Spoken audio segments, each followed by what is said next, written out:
brought to you by Charity Mobile, the phone company that sends 5% of your monthly plan price to your favorite charity. No contracts, nationwide coverage, risk-free guarantee. Learn more at CharityMobile.com. If you're tired of hearing about the Synod on Synodality, don't worry, you are definitely not alone. Clearly, some bishops are so tired of it that they're just pretending as a body that the whole thing just doesn't exist, that the whole thing isn't happening. And that doesn't exactly bode well for the implementation stage of the Synod, which should commence at some point in 2025. I'm not the only one noticing that many bishops are ignoring this either.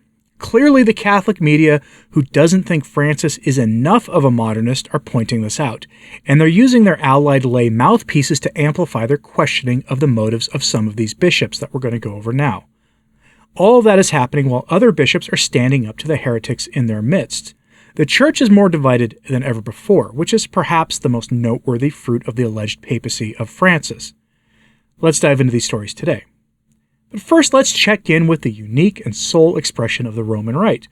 Over in Argentina, a bishop decided to have a statue of Francis built.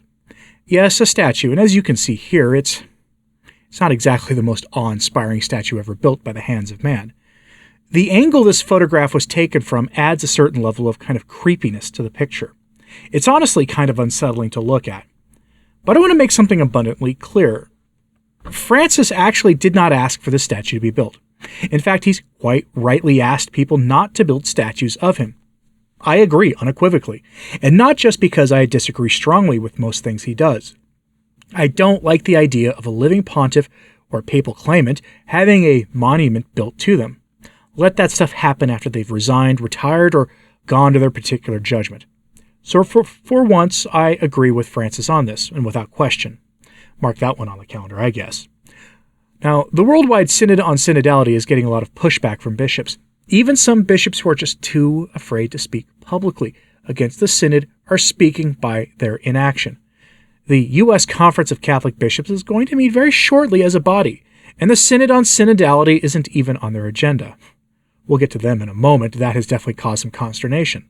For a little bit of good news, I want to bring this to your attention.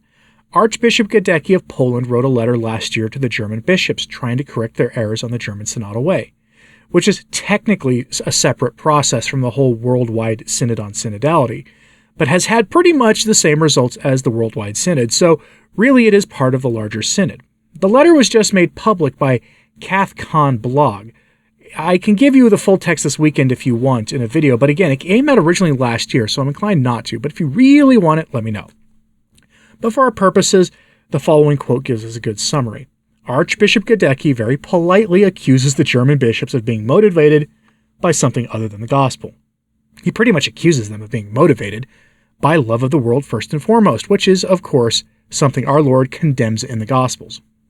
So from his letter, quote, "In view of the communion of faith and history between Poland and Germany, I would like to express my deep concern about the information that has recently been heard from certain circles of the Catholic Church in Germany," wrote the president of the Polish Episcopal Conference, Archbishop Stanislaw Gadecki, in a letter to the president of the German Episcopal Conference, who happens to be Bishop Georg Batzing, in relation to the German, quote, Synodal Way. Chairman of the Polish Episcopate acknowledged that the Catholic Church in Germany plays an important role in Europe. That is why I view the actions of the German Synodal Way so far with concern. Looking at its fruits, one can get the impression that the basis of reflection is not always the gospel, Gadecki wrote. Archbishop Gadecki stressed that, true to the Church's teaching, we must not give in to the pressure of the world or the models of the prevailing culture, as this can lead to moral and spiritual corruption. Let us avoid repeating hackneyed slogans and standard demands, such as the abolition of celibacy, the priesthood of women, communion for remarried divorcees, or the blessing of James Martin pairings, he appealed. End quote. Now, it is worth noting here, not every bishop is going to speak even that forcefully about the Synod on Synodality or the German Synodal Way, and that was a pretty polite letter, honestly. Others take a different approach to obstructing the Synod, like the U.S. Conference of Catholic Bishops. Like I said a moment ago, the U.S. bishops have decided to just quietly ignore the whole synodality thing, at their upcoming meeting, which the usual suspects over at the National Catholic Reporter are quite sad about. Just a reminder, by the way, there are only, to my knowledge, 2 self-described Catholic news outlets that have been told by their bishops to stop marketing themselves as Catholic, and the National Catholic Reporter has ignored the bishops on this one. It's a legitimate request from the Catholic bishops, but they ignored it. But disobedience to the faith and to legitimate authority is part and parcel for that outlet. But here's their complaint about the USCCB.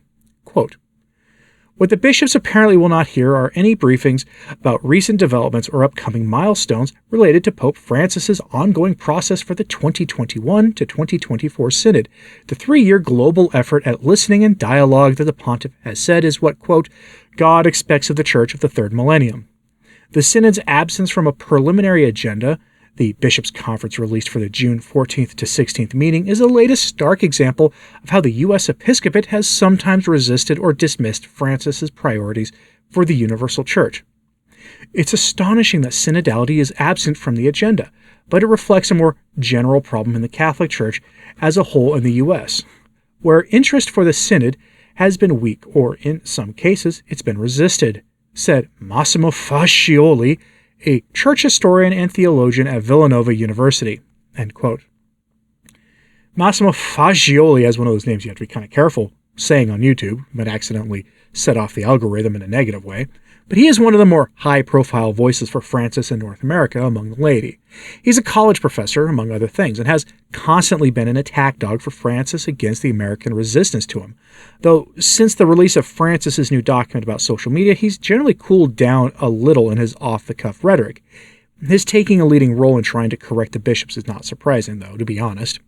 He has been a vocal supporter of Francis's call for caring for our common home, whatever that means, as well as his other haphazard forays into the church, trying to teach the world how the social arrangements of the world are supposed to actually work according to the church.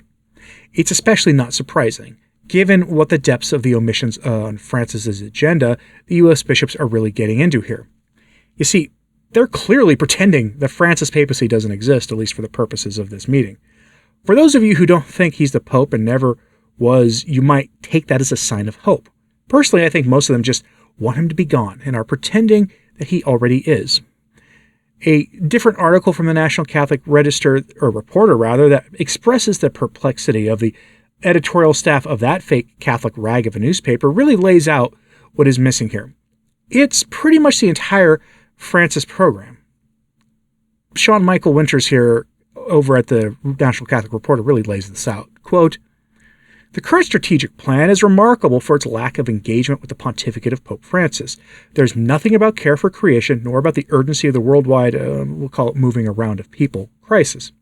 There is the continued confusion between evangelization and apologetics that is the hallmark of a kind of U.S. bishop epitomized by Bishop Robert Barron of Winona, Rochester, Minnesota." As a kind of aside here, if Bishop Barron is something they're concerned with, that tells you how far off the deep end they've gone. Anyway, continuing. "The Catholic Campaign for Human Development is mentioned, but they have been forced to cut back on their grants, even while outside money funds the Eucharistic Congress. Notice anything missing from the press release announcing next month's meeting? There's not a single mention of the ongoing synod. Not even one mention. The most consequential development in ecclesiology since the close of Vatican II, and no one who looked at the press release said to themselves, 'Hey, wait a minute. What about synodality?'" End quote. The Eucharistic Congress is more important, folks. It really is. And I have something that somebody pointed out to me that I should cover for you this weekend. But anyway, here's just a thought about all this.